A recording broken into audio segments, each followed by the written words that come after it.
श्री सत्य गुरुदेवाय नमः। तीर्थ बड़ा है कि सत्संग? किसी प्रेमी ने पूछा कि तीर्थ बड़ा है या सत्संग? तो गुरु बताते हैं कि तीर्थ गए से एक फल, और संत मिले फल चार, और सतगुरु मिले अनंत फल, कहाँ कबीर विचार। कबीर ने भी बताया है कि सत्संग सतगुरु का मिलना माने अनंत फलों का मिलना है। तीर्थ का एक फल माने जिस जगह पे गए हो तो वहाँ पर जैसे गंगा तार देती है, रामेश्वरम कहेंगे वहाँ पर मुक्ति का द्वार मिलता है, या बताएंगे कि जो वैष्णव माताएं भक्ति देती हैं, इच्छाएं पूर्ति करती हैं। तो संसार की चीज़ें जो होती हैं वो देवी देवता हमको दे देते हैं। क्योंकि संसार में लोग चालाकियाँ हमको सिखाते हैं कि इनकी पूजा करो इससे तुमको ये मिलेगा, बजरंग बली की पूजा करो तो तुम्हें बल मिलेगा, सरस्वती जी की पूजा करोगे तो विद्या मिलेगी, भैरव लक्ष्मी की पूजा करोगे तो तुम्हारे घर में वैभव आएगा, लक्ष्मी की पूजा करोगे धन दौलत बढ़ेगी, विष्णु की पूजा करोगे दरिद्रता चली जाएगी। मतलब तरह तरह से लोग हमको समझाते, वो हमारे अंदर पड़ा होता है। और जैसी बने मति वैसी बने गति, इसलिए उसका बताते एक ही फल रहता, तीर्थ जाने का एक फल ही विचार रहता। वहाँ जाओगे और मन में ये सोच लोगे कि हमने ये तीर्थ कर लिया है, मन में तुम्हारे और अहंकार आ जाएगा कि हमने ये तीर्थ कर लिया, अब हमको कोई जो है नरक में नहीं ले जा सकता। एक लोग जो थे मौलवी जी, वो 60 बार हज करे हुए थे, 60 बार हज गए हुए थे। अब एक जो माता थी बेचारी गोबर पाती थी, उसको कभी भी कोई छुट्टी नहीं मिलती थी, ना पैसे थे जो वो कभी जाती तीर्थ करने के लिए। तो इसलिए बेचारी हमेशा कहती थी देखो कभी मौका मिलेगा तो हम भी तीर्थ को जाएंगे। वहीं पर कहीं पड़ोस में ही कहीं सत्संग होता था, लेकिन बेचारी वो गोबर पाटती और उसके बाद में जब उसी कंडी वही सुखाती थी, उसी को बेच के अपने जीवन का निर्वाह करती, गुजारा करती थी। कहती थी कभी छुट्टी मिलेगी तो हम जरूर है, नहीं तीर्थ जा पाए तो सत्संग जाया करेंगे। ऐसे करते करते शरीर इसका शांत हो गया माई का। और वो जो मौलवी साहब थे वो भी हज 7 बार जो किए थे, उनका भी शरीर शांत हो गया। दोनों लोग जब पहुँचे जाकर भगवान की अदालत में, तो मौलवी साहब से कहा कि इनको जो है नरक में डाल दो। तो मौलवी ने कहा क्यों उनको नरक में डालोगे? कहा हम तो हज इतनी बार जा चुके 7 बार। तो कहा 7 बार तो तुम गए हो, लेकिन कहा कितनी बार तुमने? जिह्वा पर तुम्हारे अग्नि का वास रहता, जल करके वो कहने से सब राख हो जाता है। और दूसरी बात अहंकार भी हो जाता है कि हम यहाँ पर गए हैं, हमने ये देखा, हमने वो देखा, वहाँ ये है वहाँ वो है, इसलिए तुम्हारा किया धरा सब बेकार गया है। और जो ये माई है बेचारी हमेशा सत्संग रखती थी कि हम सत्संग में जाएंगे जाएंगे जाएंगे, इसलिए इसको सीधे स्वर्ग में भेजा जाए। जहाँ पर सत्संग भजन होता है वो स्वर्ग ही होता है। मतलब तरह तरह से गुरु हमको रोज समझाता बताता है कि तुम भागे भागे घूमते हो, लेकिन जहाँ बैठे हो वहीं पर तीर्थ है। जहाँ बसोता सुंदर देशु, जो प्रतिपाले वही नरेशु। क्योंकि तीर्थ का पहले विचार भी अलग रहता था, लोग पैदल चल के जाते थे, श्रद्धा रखते थे, गांव मोहल्ले में बड़ा उनके अंदर नम्रता होती, सरलता होती। आज तो एक अहंकार रहता, हम तो प्लेन से गए थे, हम तो ट्रेन से गए थे, इतना किराया लगा करके गए थे। तो तीर्थ का एक ही फल मिलता, सिर्फ जाने का, जो तुम आनंद लेते हो, गए और आए। लेकिन संत मिले फल जान, और जो संत लोग जब मिल जाते हैं, सत्संगी लोग मिलते हैं, तो 4 फल उनको मिलते हैं, धर्म अर्थ मोक्ष और मुक्ति। धर्म माने हमको धर्म की हमारी पहचान होती है, अर्थ माने जिसलिए हम आए हैं, अब मुक्त होकर जीवन बिताते हैं, मुक्त होकर के, और मोक्ष हमारे हमेशा साथ में रहता क्योंकि निरीक्षा हो जाता है। और सतगुरु मिले अनंत फल, सतगुरु के मिलने से अनंत फल। जिंदा रहते रहते ही हमारे सब रोम रोम पुलकित हो जाते हैं। 36 करोड़ देवता जो हमारे अंदर विद्यमान है वो सब नाचने गाने लगते हैं, सब हमारी सहायता करने लगते हैं, प्रकृति हमारी सहायता करने लगती है, हमारी मन बुद्धि सब नाचने लगती है खुशी में। और हमारे 24 घंटे 12 महीने और जो 365 दिन सबके सब आनंद में हो जाते हैं। मेरा खाना पीना उठना बैठना सब महोत्सव बन जाता है। ज़िंदगी में जैसे एक नई रौनक आ जाती है, मैं वही दर्पण वही पर लगता नया नया, सदगुरु ने क्या हमारे अंदर बदल दिया। तो गुरु की जब कृपा होती है तभी गुरु का द्वारा मिलता है, सतगुरु का द्वारा मिलता है, सतगुरु के प्यार से। जब गुरु हमारे पर अनुग्रह करता है सतगुरु, तो हमें अपने द्वार पर बुलाता है। तो उसके मिलने से अनंत परमाने एक पल ऐसा हो जो गिना जाए, 10 हो तो गिने जाए, लेकिन अनंत परमाने इतने पल इतना सुख मिलता है, इतना आनंद मिलता है कि हमको कुछ भी पाना शेष नहीं रहता है। तो कहते भी हैं कि पाना तो मैंने पा लिया, पाना न कुछ शेष। सतगुरु का मिलना माने सब कुछ मिल जाना, हमको कुछ भी बाकी नहीं रहना। परमात्मा का मिल जाना, भगवान का मिल जाना, तो भगवान से भी बड़े गुरु का दर्जा बताया जाता है। भगवान है बड़ा लेकिन वो निराकार है, उससे हम पूछ नहीं सकते, अपनी बात कह नहीं सकते, वो हमको समझाए तो हम समझ नहीं पाते हैं क्योंकि वो निराकार है।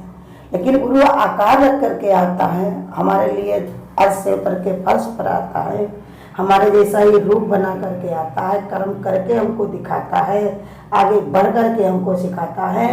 तो इसके हमारे ऊपर ज़्यादा प्रभाव पड़ता है, इसलिए सदगुरु का जीवन में होना बहुत ही जरूरी।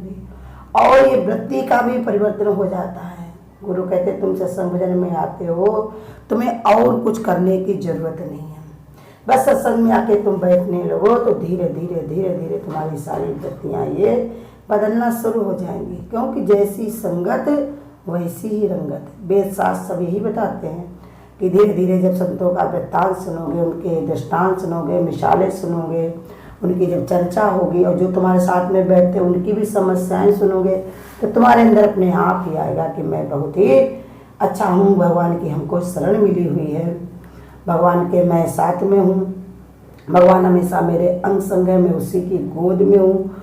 और देखिए तीर्थ लोग चले जाते हैं, हम नहीं कहते कि वो खराब हैं, लोग जाते घूमते हैं, टहलते हैं, आनंदित होते हैं, और फिर उसके बाद लौट के फिर आना पड़ता है। कहीं पर जाओ तो मन तो लग जाता कि यहीं पर है। या तो हमारे अंदर इतनी शक्तियाँ हों, जैसे संत महात्मा पहले देखो कैसे कहाँ से चल कर के कहाँ पहुँचते थे। कहते शंकराचार्य जी जो केरल से चलकर कश्मीर में आते थे और काफ़ी के दिन बहुत दिन तक तपस्या करते थे। कश्यप मुनि जो थे उन्होंने कश्मीर में हजारों वर्ष तक तपस्या की भगवान को पाने के लिए। कश्यप मुनि की नाम से ही देखिए कश्मीर रखा गया। या तो हमारे जीवन में इतना तप हो तो हमें तीर्थ फल का लाभ मिलेगा, लेकिन आज किसी के अंदर कोई तपस्या है नहीं। जहाँ भी जाएंगे खाना पीना और सुविधाएं सब पहले साथ में लेके चलते हैं, नहीं तो ढूंढते हैं। उनके बिना उनका काम चल नहीं सकता, बैठ सकते नहीं, उनके बिना रह सकते नहीं, ऐसी आदतें पड़ी हुई हैं। तो इसी के कारण उसका कोई फल नहीं मिल पाता। लेकिन ये सतगुरु जो हमारा है, गुरु हमारा है, वो हमारे साथ में चलता रहता है, हमेशा बताता रहता, समझाता रहता। थोड़ी सी ही भूल अगर हमसे होगी कोई तो तुरंत ही उसको सुधार देता है, क्योंकि हर घड़ी उसकी निगाह पर रहती। इसलिए सत्संग भजन हमारा कई बार रखा जाता है, जिससे हम बार बार अपने मन को भगवान में रमाए लगाएं। अगर एक बार छूट जाए तो दूसरी बार छोड़, तीसरी बार। हमारा कभी भी दिन ना खराब जाए, कोई टाइम ना खराब जाए, हमारा मौका ना खराब हो, अवसर ना खराब हो। इसलिए भगवान तरह तरह से हमारी सब सुविधाएं करके देता है। और इसका महत्व इसलिए है कि इसको इस सत्संग में सुनते सुनते सुनते हमारी जो मनोवृत्ति है वो बदलने लगती है, मेरे जीवन का तरीका बदलने लगता है, अपने आप ही क्या बदल जाता है, जान भी नहीं मिलता है इंसान को। जैसे छोटा बच्चा रहता है, वो दूध पीता रहता है, हष्ट पुष्ट होता रहता है, माँ जान नहीं पाती वो कितने किलो पी गया है। बच्चा तो वो उसे पता ही नहीं चलता कि हमने कितना पी लिया है। ऐसे ही साथ संगत से, गुरु की शरण से हमको कितनी कितनी अनंत जन्मों के हमारे पाप धुल जाते हैं, हमारे ताप चले जाते हैं, कितना हम आनंद से भर जाते हैं, कितनी हमारे जीवन में गुरु कहते हैं निखारता आ जाती है, कितनी सहजता हो जाती है, कितनी निर्मलता आ जाती है।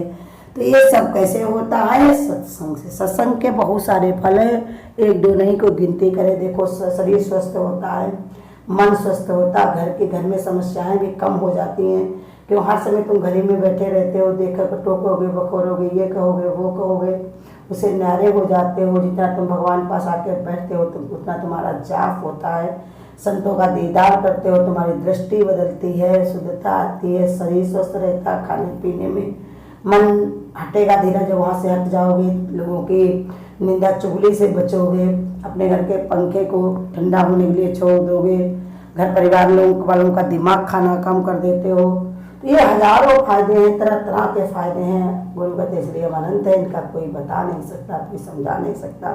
जिसकी जितनी समझ होती वो उतना ही उसको समझ पाता है। लेकिन ये सत्य है कि सत्संग के बहुत सारे फल हैं। जीवन अगर किसी को परिवर्तन करना है, किसी को अपना कल्याण करना है, किसी को अपना उद्धार करना है, तो सत्संग में आकर के वो बैठे। कहीं पर भी कैसा भी सत्संग होता हो, सत्संग का नाम ही बड़ा होता है। ये ना सोचे कि हमारा पंडाल ही बड़ा हो, कोई जो ना यो भूमि हो, कोई तपस्ली हो, वहीं पर ही नहीं। जिसके गुरु ने जैसे बताया उसी के आधार पर वो चलता है। उसी गुरु के शरण में तुम आ जाओगे तो गुरु का नाम बहुत बड़ा, वो उद्धार कर देगा। शरीर किसी का नहीं तारता, लेकिन तुम्हारी श्रद्धा, तुम्हारा विश्वास तार देता है। तुम्हारा भाव सबके मन को उजागर कर देता है। इसलिए हमेशा साध संगत में अपने मन को जोड़ के रखना चाहिए, चित्त को अपने लगा कर रखना चाहिए। कभी मन में ये विचार नहीं करना चाहिए कि हम जो है इसे न्यारे हो जाए, अलग हो जाए। तीर्थ कोई जिंदगी में एक बार कर लेता है, एक बार जिंदगी में कोई खा ले तो क्या हमेशा उसका पेट भरा रहेगा? भाई इतना रुपया पैसा लगा के हर बार कोई कहाँ जा पाएगा? सोचे अगर हम हर बार जाएंगे तो कैसे जा पाए? कुछ लोग साल में जा पाते हैं, लेकिन फिर भी कितनी इतनी उम्र होती, कब शुरू करते, क्या जितनी उम्र हुई तब से जा रहे हैं। कोई 10 साल जा पाता, कोई 11 साल जा पाता, लेकिन उम्र कितनी। इसलिए साध संगत में बहुत लाभ है। उसको तुम 3 बार चले जाओ, 4 बार चले जाओ, और ज़्यादा तुम्हारे अंदर होशियारी इतनी समझ आ जाए तो अपना 8 पहर की समाधि लगा सकते हो। भगवान के भजन में अपने चित्त को जोड़ सकते हो। एक घड़ी भी भगवान से अलग नहीं होगे, ऐसी युक्ति भगवान तुमको सिखा देगा, निरंतर तुम्हारी बन जाएगी। तो इसलिए इसके अनंत फल हैं, इसको कोई बता नहीं सकता, समझा नहीं सकता। बस संत महात्मा लोग ऐसे बताते हैं कि अपने जीवन को अगर भगवान की ओर चलना है, भगवान की तरफ लगाना है, तो साधु संगत में अपने चित्त को लगाओ। और भगवान ने बताया तीर्थ से बड़ा सत्संग होता है, क्योंकि तीर्थ जो हमारे शरीर को धुलता है, लेकिन हमारा मन सत्संग से ही निर्मल होता है। कबीर से किसी ने कहा चलो तीर्थ करके आए, तो कबीर ने कहा हम तो नहीं जाएंगे, क्योंकि हम अपना सेवा भी करते हैं, अपना जो भी कपड़े का बुनाई भी करते हैं और साथ में सत्संग भजन भी करते हैं। अब हम नहीं जा पा रहे, तो अगर इतना तीर्थ जाने का बहुत ही फल है, तो हमारी जो तोंबी है लौकी की बनी हुई, कड़वी लौकी की बनी, उसको लिए जाओ। वो लेकर गए, हजरत में जा कर के उसको नहलाते रहे, दर्शन करवाते रहे, और लेकर के जब आए तो उन्होंने भंडारा किया। तो कबीर जी ने कहा इस तोंबी की जो चटनी बनवा दो, हमारी ये तोंबी भी पवित्र हो जाए, निर्मल हो जाए, शुद्ध हो जाए, किसी के काम आ जाए। चटनी बनी, जब सबको दी गई, सब लोग खाने बैठे, कहने लगे ये बहुत कड़वी। तो कबीर जी ने कहा इतने तीर्थ करके आई फिर भी ये कड़वी की कड़वी है। ऐसे ही हमारा ये मन है। इंसान तीर्थ कर ले, घूम ले, टहल ले, कहीं भी जा ले, लेकिन मन उसका बदलता नहीं। मन तो सिर्फ सत्संग से बदलता है, साधु संगत से बदलता है। इसलिए सत्संग के अनंत फल हैं। कभी भी सत्संग में अपने चित्त को बिगाड़ना नहीं चाहिए, श्रद्धा रखनी चाहिए कि हम भगवान की शरण में बैठे हैं, हमारा उद्धार कल्याण जरूर होगा। हरिओम।